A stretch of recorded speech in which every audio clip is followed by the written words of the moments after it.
কি ভাই, চারদিকে ঘোরা হয়ে গেল তোদের? তোরা কে আমি সেটা জানি না, কিন্তু আমাকে কেন দাঁড় করালি? তুই ওই মেয়েটার সঙ্গে প্রেম করিস, ভুলে যাও কে, নইলে মারা পড়বি। আচ্ছা, ওই মেয়েটা তোদের কি হয়? কারো কাছ থেকে টাকা নিয়ে আমাকে মারতে এসেছিস? কারোর ক্ষমতা নেই এখানে আমাকে টাচ করার। যদি কেউ আমাকে টাচ করার সাহস দেখাস না, তাহলে তার অবস্থা যে কি করবো সেটা শুধু আমিই জানি। আয় তোরা এবার দেখাচ্ছি।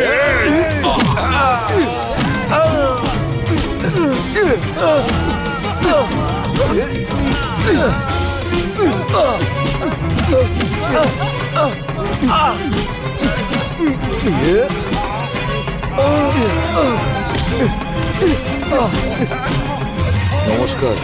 হ্যাঁ নমস্কার, আসুন আসুন। কি ব্যাপার হঠাৎ করে এখানে? আমার স্ত্রী আমার কথা শোনে না, খালি ঝামেলা করে। কেন, কি হয়েছে? আমি তো টাইমলি চলে আসি বাড়িতে। কেন দেরি করে আসো? ওভার টাইম করি দাদা, তার জন্য দেরি হয়, কিন্তু তাও সন্দেহ করে আমার। স্বামী স্ত্রী নিজেদের মধ্যে ঝগড়া করে, তাহলে সমাজে লোকে তাই নিয়ে নানা কথা বলে, সবসময় মিলেমিশে থাকে। ঠিক আছে দাদা, প্রণাম। হ্যাঁ প্রণাম দাদা। আরে না না, পায়ে হাত দিও না। ভালো থেকো, ভালো থেকো। রাধা। হ্যাঁ হ্যাঁ, আসছি। কি হয়েছে গো, ডাকছো কেন? আজকের খবরের কাগজ কোথায়? এমন কি বেরিয়েছে আজকের খবরের কাগজে? রাধা, আমাদের মেয়ে শ্রুতি ফোন করছে। আচ্ছা, তাই নাকি? শ্রুতি মা, তুমি কেমন আছো? ভালো আছি বাবা। তোমার মা তোমাকে খুব ভালোবাসে। হস্টেলে না থেকে বাড়িতে থাকলে তোমার মা খুব খুশি। নেক্সট মান্থে নিশ্চয়ই আসবো বাবা। মাকে একবার ফোনটা দাও। শ্রুতি তোমার সাথে কথা বলতে চায়। কেমন আছিস মা? আমি ভালো আছি মা, তুমি বলো। সব সাবজেক্টে তোকে ফার্স্ট হতে হবে। হ্যাঁ নিশ্চয়ই ফার্স্ট হব মা। প্রতিবারের মতো এবারেও তোকে কিন্তু খুব ভালো রেজাল্ট করতে হবে, মনে থাকবে তো? আচ্ছা মা, রাখছি এখন। ওকে, বাই। শোনো না, মেয়েকে অনেকদিন দেখিনি, ভালো লাগছে না। চলো না গিয়ে দেখা করে আসি। 1 মাসের মধ্যে ওর এক্সাম শেষ হয়ে যাবে, তখন ওকে এখানে নিয়ে আসবো। ঠিক আছে, ঠিক আছে। আমার খুব খিদে পেয়েছে, চলো কিছু খাওয়া। হ্যাঁ চলো, দিচ্ছি। হাই। আরে আমার মামা কোথায়? তোর মামার ব্যাপারে আমি কি করে জানবো বলতো? দেখ কোথা করে মন্দিরের সামনে দাঁড়িয়ে হয়তো বাঁশি বাজাচ্ছে। ওই দেখ এসে গেছে। আরে ভাগনা, এই বাঁশি তো আমাকে ধোকা দিয়ে দিল। ভেবেছিলাম বাঁশি বাজিয়ে একটা সুন্দর কচি মতো মেয়ে পটাবো, কিন্তু একটা 55 বছরের বুড়ি আমায় তাড়া করেছে। আমি তাকে চোখ বন্ধ করতে বলে কোনো রকমে পালিয়ে এসেছি। বাপরে, আবার যদি বাজাও তাহলে সেই চলে আসবে। আরে মামা, অন্তত কেউ তো রেসপন্স করেছে। একটা কাজ করো, ইনস্ট্রুমেন্টটা চেঞ্জ করে নাও। কি বললি, কি বললি? ওম ডাবলিআই নমঃ।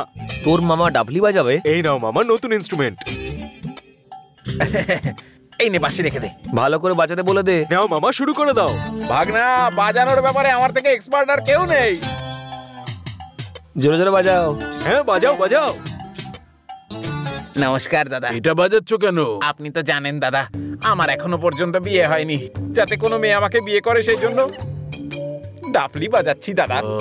হ্যাঁ, এটা আবার কি নিয়ে এলে? আপনার জন্য আমাদের জীবন বদলে গেছে তো। আমার স্ত্রী আমার কথা শুনতে শুরু করেছে, তাই এই মিষ্টিটা আপনার জন্য এনেছি। হ্যাঁ দাদা। নাও, সবাইকে ভাগ করে দাও। ডাবলি বাজাতে বাজাতে সারা শহরে ঘোরো, কোথাও না কোথাও মেয়ে ঠিক পেয়ে যাবে। যাও। হ্যাঁ।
হ্যালো, আমার ডাবলির সঙ্গে নাচ করছো, তার মানে তুমি আমার ফ্যান হয়ে গেছো। তুমি আমাকে ভালোবেসে ফেলেছো, তাই না?